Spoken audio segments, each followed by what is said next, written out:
મંજૂરી આપી હતી। તારીખ 2/2/2017 રોજ લીંબડી સબીલા હનુમાનપરા વિસ્તારના મહિલા અધિકાર પંચના આગેવાનો અને બહેનો PK Kotecha chief officer Shri લીંબડીને આવેદનપત્ર આપવા માટે આવેલા। આવેદનપત્રમાં એમની રજૂઆત એવી છે કે ભાઈ અમારે છેલ્લા લગભગ 20થી 25 વર્ષથી ત્યાં રોડ રસ્તા અને મુખ્ય પીવાના પાણીના સવાલ છે।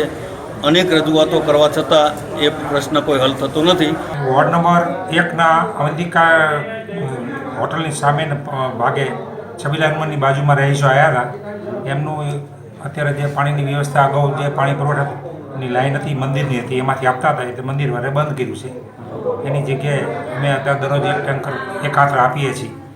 હવે એમની માગણી તાત્કાલિક પાણી માટેની લાઈન આપવા માટેની વાત છે, જે અંગે અમે નગરપાલિકાના સર્વે દ્વારા એક એન્જિનિયર દ્વારા સર્વે કરવામાં આવેલ છે। એના અંદાજો તૈયાર કરી ટીસી મેળવી અને વહીવટી મંજૂરી હું આપી અને સત્વરે 14મા નાણાં પંચમાં સમાવેશ કરીને એનો અમલ કરીશ।